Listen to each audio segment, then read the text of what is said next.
오늘 설교 말씀은 6.25를 맞이하여 6.25 75주년을 맞이하여 오늘 설교 말씀 드리겠습니다. 오늘의 성경 말씀은 열왕기상 12장 1절에서 15절까지입니다. 제가 읽겠습니다.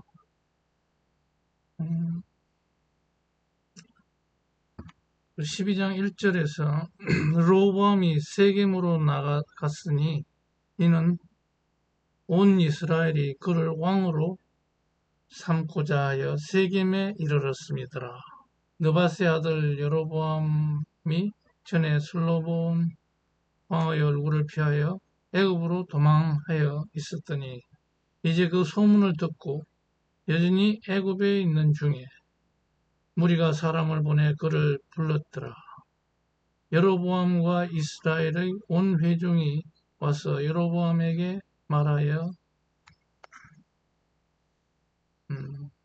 이러더라. 6절 읽겠습니다.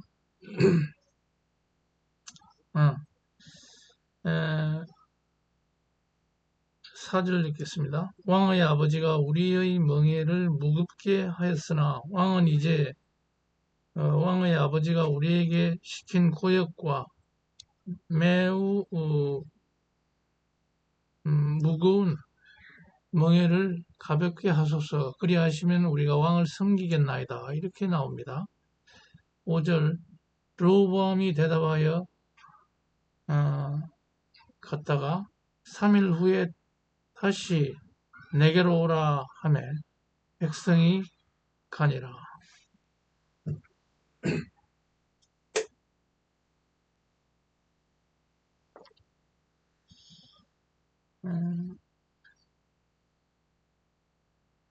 여로보암 왕이 그의 아버지 솔로몬의 생전에 그 앞에 모셨던 노인들과 의논하여 이르되 너희는 어떻게 충고하여 이 백성에게 대답하게 하였느냐.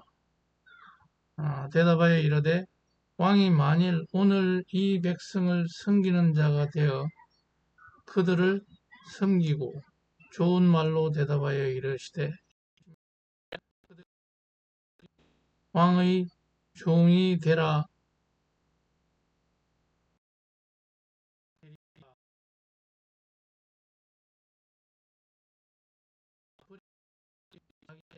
모셔 있는 자기와 함께 자란 어린 이르되 너희는 어떻게 자문하여 이 백성에게 대답하게 하겠느냐. 백성이 내게 말하기를 왕의 아버지가 우리에게 매운 멍에를 가볍게 하라 하였느니라.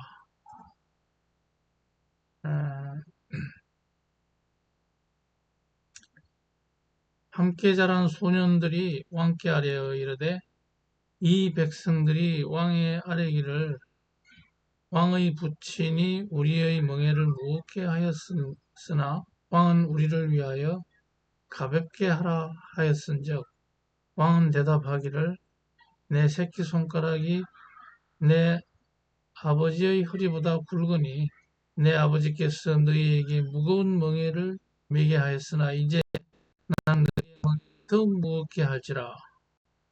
내 아버지는 채찍으로 너희를 징계하였으나 나는 정갈 채찍으로 너희를 징계하리라 하소서.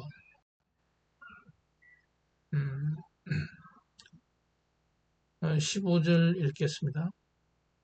왕이 이같이 백성의 말을 듣지 아니하였으니 이 일은 여호와께로 말미암아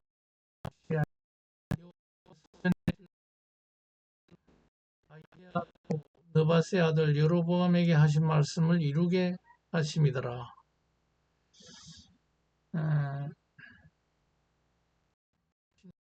온 이스라엘이 자기들의 말을 왕에게 대답하여 이르되 우리가 다윗과 무슨 관계가 있느냐? 이새의 아들의 산이 없도다. 이스라엘아 너희의 장막으로 돌아가라. 다윗이여 이제 너는 내 집이나 돌아보라 하고 이스라엘이 그 장막으로 돌아가니라. 열왕기상 12장은 솔로몬이 그 르호보암에게 왕위를 물려주면서 르호보암이 원로 자문그룹 원로들의 말을 듣지 아니하고 어떻게 했습니까?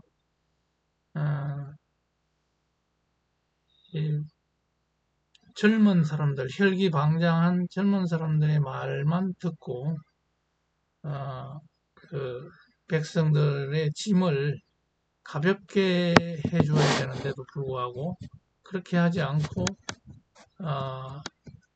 더 짐을 무겁게 한다 이렇게 하니까 북이스라엘은 어떻게 됐습니까? 북이스라엘은 여로보암을 중심으로 한 12지파가 차지하게 되고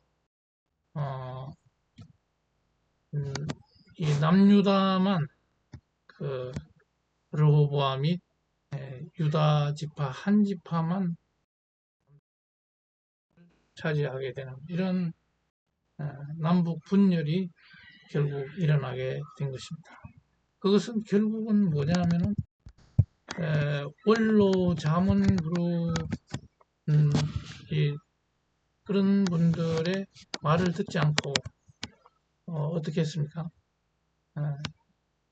자문 그룹의 말을 듣지 않고 그 자기 친구들 그런 혈기방장한 사람들의 말만 듣고 하다가 이렇게 남북 분열이 오고 말았던 것입니다. 이번 주는 6.25를 75주년을 맞는 이런 뜻깊은 날이기도 합니다. 이재명 대통령은 6.25를 상당히 가볍게 보고 기념행사에 참여하지도 않고 6.25에 대해서 특별히 참전용사들의 어떤 뜻을 기리는 이런 말을 전혀 하지 않은 것으로 알고 있습니다. 이렇게 해서 북한의 눈치만 보고 있는 이런 대통령 밑에 우리가 지금 살고 있습니다. 오늘의 성경 말씀을 보면은 박근혜 대통령과 윤석열 대통령 이러한 두 분의 탄핵과 상당히 일맥상통한 그런 말씀이 되겠습니다. 이 윤석열 박근혜 대통령은 어땠습니까? 그 당시에 김무성 대표하고 유승민 원내총무의 말을 귀를 기울이지 않고 친박이라고 할 수 있는 서청원이나 이런 사람들의 말만 듣고 하다가 결국은 당이 분열되고 하면서 탄핵을 맞이했던 것입니다. 그때 사람들을 잘 달랬으면 탄핵되지 않고 우파가 잘 정권을 유지했을 건데 이 박근혜 대통령의 온고집 이런 것들이 문제를 키워가지고 결국은 자성자박으로 갔고 윤석열 대통령은 또 어떻습니까? 어렵게 정권을 잡았는데도 불구하고 윤핵관들의 말만 듣고 권성동, 이철규, 어, 또 장제원 같은 이런 소위 윤핵관이라고 하는 이런 사람들의 말만 어, 의지하고 그 한동훈 대표를 전혀 인정하지 않고 그 사람이 예, 그 조언하고 또 그 안을 내고 하는 걸 철저히 무시하고서 어땠습니까? 어, 원로 그룹들의 또 국힘의 그 자문 그룹 이런 사람들의 말을 듣지 않고 윤핵관들의 말만 듣고 특히 김용현이라고 하는 이런 어, 국방장관 말만 듣고 결국은 무리수를 두고 야당과 대화하지 않고 계엄을 해서 결국은 탄핵까지 이르렀다. 뭐 한동훈 대표가 그 당시에 탄핵을 하려고 하지는 않았지만 마지막까지 한동훈 대표의 말을 듣지 않았습니다. 그래가지고 결국은 한동훈 대표를 따르는 사람들이 예, 탄핵 찬성표를 던짐으로 인해서 결국은 권좌에서 물러나게 됐다. 이것은 오늘날 솔로몬의 아들 르호보암이 원로 자문그룹들의 노인들의 말을 듣지 않고 젊은 사람들의 말만 듣고 하다가 결국은 이스라엘이 남북 분열이 된 것처럼 이 보수의 이 대통령이 탄핵을 맞이한 것도 바로 그러한 보수 원로 자문 그룹들의 말을 듣지 않고 그 자기의 아부하고 충성하는 사람들의 말만 듣고서 하다가 결국은 이렇게 된 것이다. 그래서 너무나 안타깝다 하는 것입니다. 그래서 그 열왕기상 12장의 이 말씀을 가지고 오늘의 국힘당의 사태, 정권을 뺏기고 오늘날 이렇게 우파가 처절하게 고통스러운 나락에 빠져있는 이러한 상황에서 지금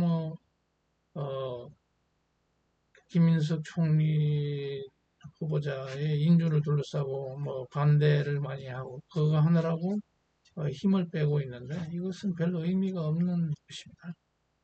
1년 후에 내년 6월 1일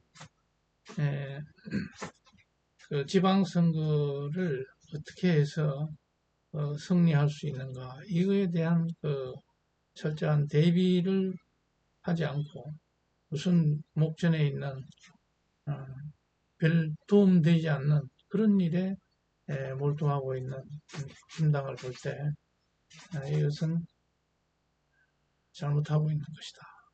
그렇게 보는 것입니다. 그리고 이런 솔로몬의 아들 르호보암이 이 원로 그룹들의 말을 듣지 않았던 것 이것은 어떤 것과 비교할 수가 있냐면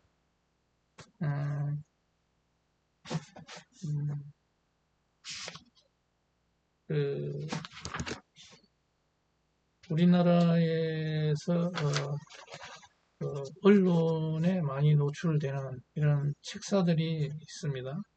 또 원로 그룹들이 있습니다. 이런 사람들의 말을 우파 대통령이라면 반드시 잘 들어야 됩니다. 예를 들어서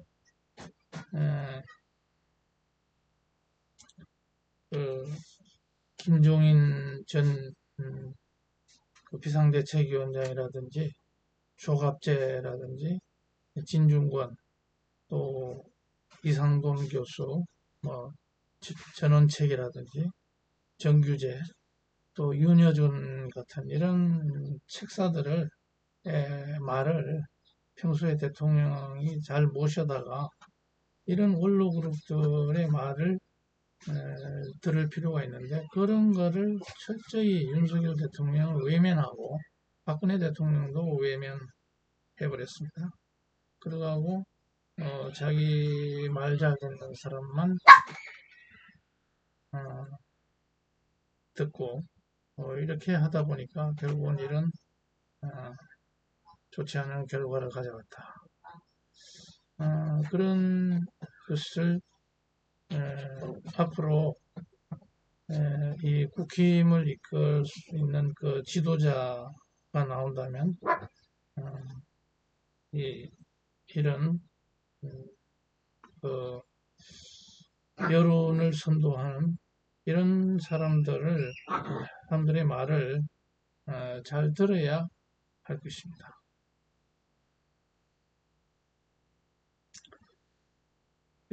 그리고 이러한 보수의 분열을 틈타서 하나님은 이 시대에 이재명이라는 사람을 우리나라의 지도자로 주셨습니다. 우파의 그 누구도 그를 따라가지 못합니다.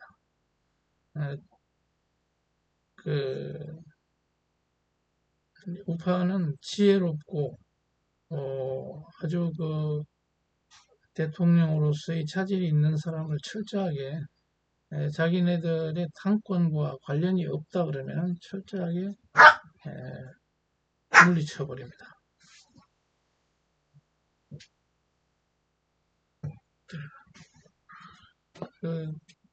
그렇게 해버린 결과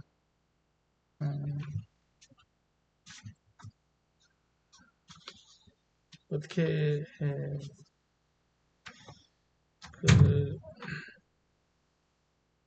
이 지도자감을 키워나가야 할 텐데도 한동훈과 유승민, 홍준표, 이준석, 김용태, 김재석 같은 이런 사람들을 앞으로 신선한 사람들을 국힘에서는 키워나가야 하는데도 불구하고 지금 소위 친윤이라는 그룹들은 자기네들 또아리를 털고 주로 영남권의 지역구를 둔 사람들은 자기네들은 그런 거에 전혀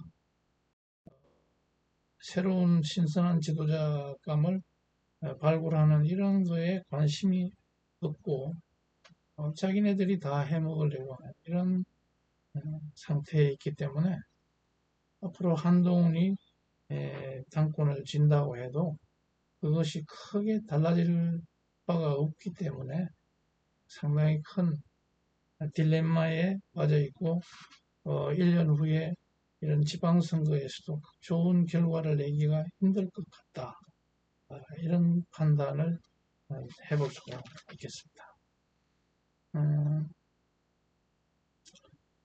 그래서 참으로 암담하긴 한데 그래도 8월달에 전당대회가 있게 되면 신선한 사람을 당대표로 뽑아야 된다. 그런 생각을 해보게 됩니다. 그런데 이제 크게 봐서 이 제도권 정치권 안에서는 이 보수를 대변하는 국힘당은 국힘당의 지도자는 어떤 극보수의 출신들, 말하자면 김문수 같은 이런 사람이 돼서는 곤란합니다. 그러면은 중도의 표를 가질 수가 없고 결국은 극좌파, 극우의 사람들만 모였다고 해가지고 좌파에서 완전히 저거는 극우당이다 이렇게 이제 몰아붙일 수가 있습니다. 우리나라는 지금 미국의 상황과는 다릅니다. 미국은 제도가 언론이 철저하게 잘 안정이 되어 있는 나라이기 때문에 트럼프를 중심으로 한 저러한 거부 세력이 설쳐돼도 거기에 그 보수 기독교 세력이 협력해서 정권을 창출할 수 있었지만 우리나라는 유교의 어떤 보수적인 그런 기존 집단들의 어떤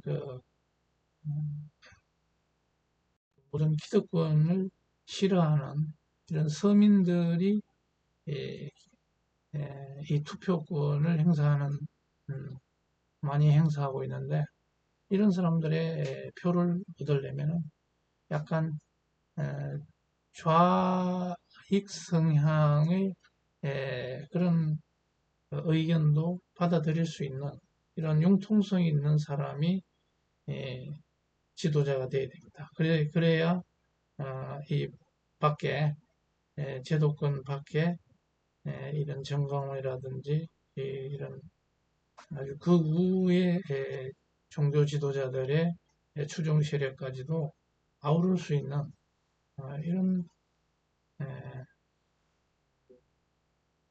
그런 좌우를 동시에 아우를 수 있는 이런 인물이 국힘당의 지도자가 되어야 된다 하는 것입니다. 지금 그래서 한마디로 변화를 완전히 근본부터 변화를 해주지 않으면 보수가 국민의 지지를 받기가 힘든 그런 토양에 있다. 그래서 완전히 환골탈태할 수 있는 이런 국힘당의 문화가 돼야 된다. 그것을 이끌 수 있는 지도자, 그 밑에 많은 중진들이 그 말을 들어줘야 된다 하는 것입니다. 그런데 이제 지금 이재명 대통령은 굉장히 빠른 판단과 그 정치력으로 지금 뒤진 우리나라의 여러 가지 그런 산적한 과제를 빨리 해결을 하고 있는 듯이 보입니다. 뭐 지금 스테이블 코인이라든지 AI에 대한 국제 간의 경쟁, 반도체, 또 비트코인 이런 발전이 낙후한 이 한국을 이재명 정권 하에서는 빨리빨리 발전시킬 가능성이 높다. 윤석열 정권에서 아무것도 해내지 못하던 그런 무능함을 이분은 해낼 수 있는 그러한 잠재력이 있다. 이렇게 판단이 됩니다. 그래서 한편으로는 기대가 되기도 합니다. 그래서 이 국힘당에서는 이런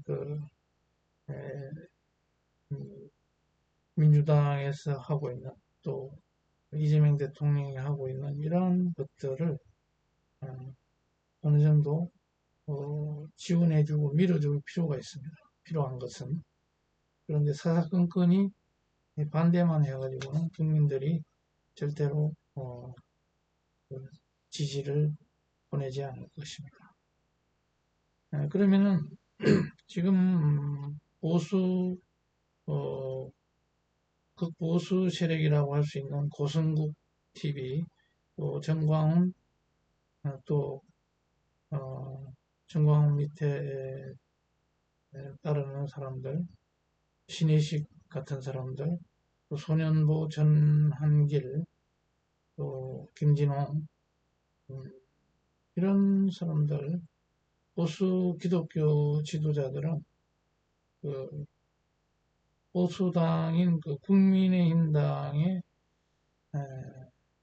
그 극보수의 가치를 실현하기 위해서 올인하는 이런 태도는 옳지 않고 국민의힘당의 국회의원 수를 늘릴 수 있는 그런 것에 힘을 기울여야 됩니다.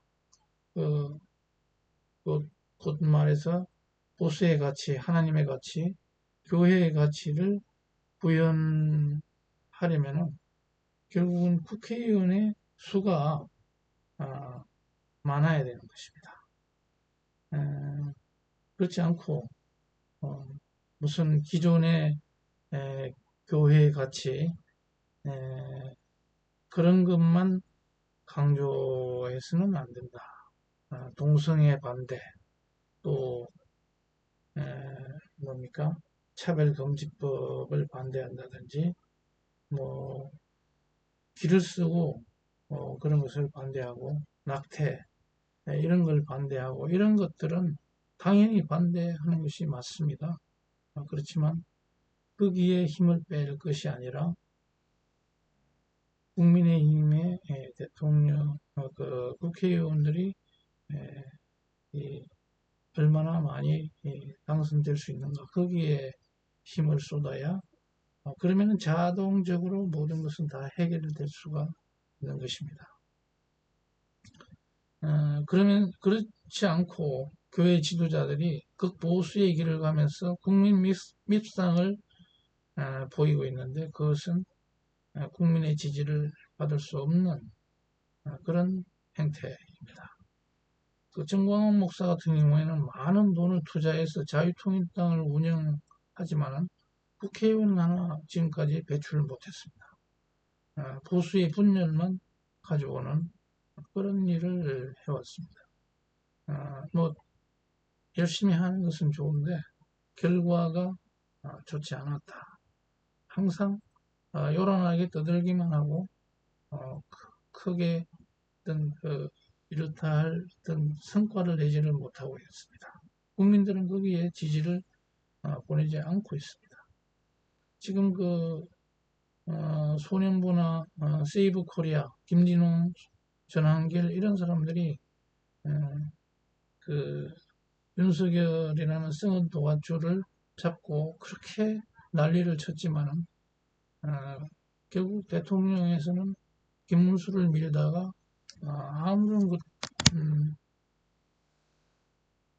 아무런 성과가 없이 끝났지 않았습니까? 또다시 그런 일을 벌리려고 하는 것이 지금 불보듯 뻔합니다.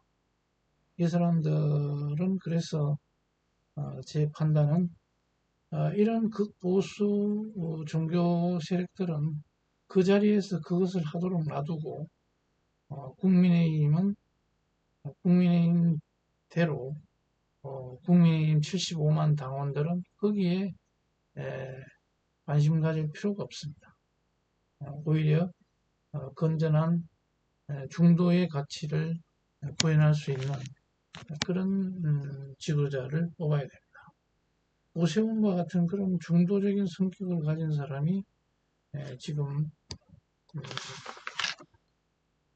명태균이라는 사람한테 발목이 잡혀가지고 옴짝달싹 못하고 있는데, 홍준표도 그렇고 이준석도 그렇고 이런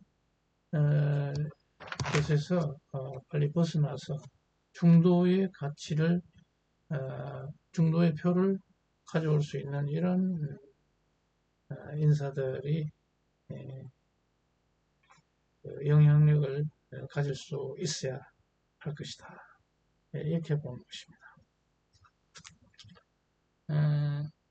그래서 보수의 보수의 가치를 지향하는 사람들은 그냥 그러한 감정적인 감정적으로 무조건 나설 게 아니라 전략을 잘 짜야 된다는 것입니다. 그 1년 후에 있을 이런 지방선거에서 대비를 잘 해야 될 것이고, 벌써부터 이재명 대통령은 지방선거를 대비해서 민심을 굉장히 생각을 많이 하고 있는 것 같습니다.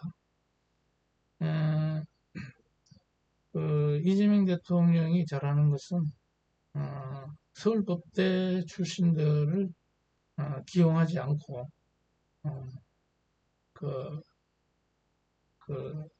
이 일을 중시하고 실질적으로 일을 얼마나 잘할 것인가 하는 실용주의적인 인사를 어느 정도 하고 있다는 것에 대해서는 상당히 좋게 평가해야 할 만합니다.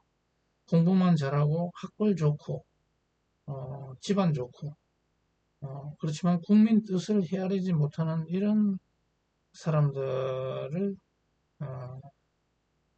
무조건 서울법대만 나왔다고 해가지고 무조건 윤석열처럼 그렇게 중용하는 이런 태도를